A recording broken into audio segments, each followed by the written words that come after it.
Look at the number of women standing there fawning all over him, my assistant and best friend since grade school said, her head shaking as she pointed a finger at my arch nemesis across the room. I'm actually embarrassed to be female right now.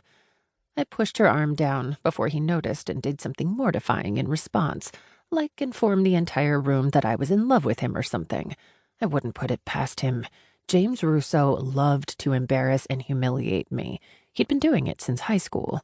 Janine, don't draw his attention toward us, and I don't want to look at him or his fan club. I groaned, even though it was a lie, and she damn well knew it. James Russo had grown up to be one hell of a gorgeous man, and I absolutely wanted to check him out, maybe even lose myself in a dirty fantasy or two. But I couldn't admit that part, at least not out loud. I was supposed to loathe his very existence. Despising James was as much a part of my DNA as my dark hair and Italian heritage. You totally want to look at him, she teased. Maybe then you'll see how often he looks at you. Pivoting on my brand new high heel, I turned to face my soon-to-be former best friend if she didn't pull it together. James Russo does not look at me any more than I look at him. We hate each other, and you know this. You've always known this. He is the world's worst human. If there were an award for it, he'd win. Why are you being so weird? Are you drunk? I glanced around at our stash of wine bottles still firmly in place on the ground, checking to make sure none were empty.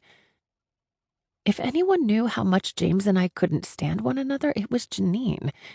She had grown up with the two of us, had been fully aware of our family's mutual war, and had been caught in the middle of it on more than one occasion. While she sometimes placated me with subtle jabs and insults in James's honor, she usually played the role of peacekeeper, or at least she tried. I just wonder when you two will bury the hatchet is all, she said for like the 14,000th time since we'd been born. Never, I said, giving her the exact same response that I always had. Burying the hatchet wasn't an option in my family. Even if I wanted to, which I didn't, it wasn't allowed. My dad would disown me completely and make me change my last name before he ever forgave a Russo. Glancing across the competition space, I spotted James, his dark hair framing his 2-week-old stubble as he smiled at a group of women who, instead of working their own wine booths, looked all too willing to leave and take him to bed if he asked. Not that I cared what James did in his bed or with whom, but damn that facial hair. It would be the death of me.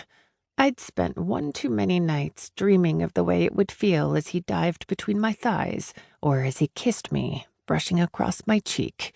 That man sure knew how to keep his beard in check, always perfectly trimmed, fading just right toward the top where it met his hairline.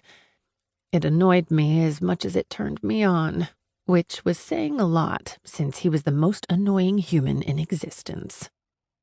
You've got a little drool right there. Janine nudged me with her arm, pointing at the corner of her mouth, and I snarled. I'm just wondering why he keeps coming to these things when he knows he's going to lose. Do you think he comes to meet women? I reached for a case of our wine and started pulling out the bottles one at a time so Janine could uncork them and fill the waiting glasses. She laughed so hard at my question that she choked. Like he needs to come here to meet women. Besides, the only woman he wants is you. Why do you think he's never stayed in a long-term relationship before? Probably for the same reason all yours have failed. My eyes felt like they bugged straight out of my head and rolled onto the floor under the table. What are you even talking about right now? I looked at my best friend like she had grown 2 heads. My relationships don't fail, I said a little too defensively. I mean, it's not my fault that every guy I've dated seems to be more interested in my winery than they are in me. You don't even give them a chance. They're out of the running before they even start the race. One wrong word and you cut them off, deem them unworthy. And we both know it's because you want the one guy you can't have. You're just too stubborn or scared to admit it.